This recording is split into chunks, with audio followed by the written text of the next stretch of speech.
A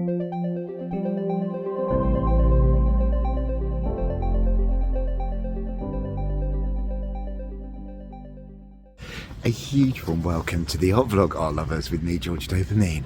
Today I'm down here in South East London at the Dulwich Picture Gallery to explore the new show here, Rubens and Women. Now I will say straight up, I'm not a massive fan of Peter Paul Rubens. I can absolutely appreciate his masterly handling of paint, but I find the huge mythological and history paintings sometimes a bit overwhelming. This show actually has promised in the publicity to challenge the rather lazy view of Rubens as a painter of voluptuous women, the so-called Rubenesque. And so I'm really interested to see how it does this. It's going to be an intimate show because it's a Dulwich Picture Gallery, and it comes on the back of a wonderful run of exhibitions like the Morisot show that I bought you, and also the show of Chelonus before that. So they've got us on a real roll here, and the show's on all the way until the 28th of January. It's £16 to get in. Please don't forget to subscribe to the Art Vlog and come and join me as we explore this show at Dulwich Picture Gallery, Rubens and Women. Promises to be intriguing.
Well, the heavens have opened here in Dulwich, but that's fine because my heart is singing and it's full of sunshine after what is a really wonderful show.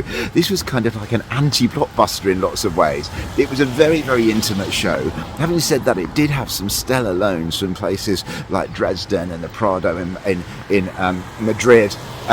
But I thoroughly enjoyed it for the first and final rooms and the story it told as it transitioned between those as well. The first was a really special set of Rubens' intimate portraits of women he generally knew, so the opposite of these overblown history paintings, and there was a tremendous amount of humanity and empathy in those, and I really didn't expect to sort of be reconsidering him as quite a great portraitist. But some of these works were really, really special. Some of them were of his family, as you saw, or patrons that he personally knew, so that was really, really interesting. I found the second and third rooms a sort of connection. There's always usually 4 galleries that open at Dulwich Picture Gallery. That took you back a bit to preparatory studies, drawings. There was some interesting art history in there. It's speculated, for example, as to whether Rubens used live female models or not. There's no definitive proof. The exhibition said that in the Low Countries, sort of female live models were only really used from the 1650s after Rubens was dead. But that was very interesting. And then I love the way that in the final room you come to kind of Pete Rubens' 4 huge mythological paintings of the sort that I said in my introduction I didn't really like. But having had the build-up of these and the kind of explanation and the studies and the intimacy, they really worked. And so I thoroughly enjoyed seeing those 4, because there were only 4, but there were some really big, important Rubens works within those 4. I actually re-evaluated him as an artist. But yeah, I come out reassessing my own personal relationship with Rubens, because I got a lot out of the art. I thought it was fantastic. Obviously, as I said in my introduction, I've always been able to appreciate his skill with the brush. But there was a little bit more to that in terms of empathy, humanity, warmth, which I really, really got to understand, and also his relationship with other women. So I did enjoy it. I would give it a good 8 out of 10. I think £16 is reasonable value when you consider that it includes the rest of the Dulwich Picture Gallery as well. It's obviously a lovely place to come. There's a nice cafe, lovely gardens, or a garden to walk round as well, as long as it's not raining. So yeah, I do come along. Don't forget to subscribe to the art blog, hit that notification bell for more previews and reviews of upcoming shows across London, the southeast of England and beyond. And most importantly, don't forget to get out there and explore the incredibly rich UK art scene.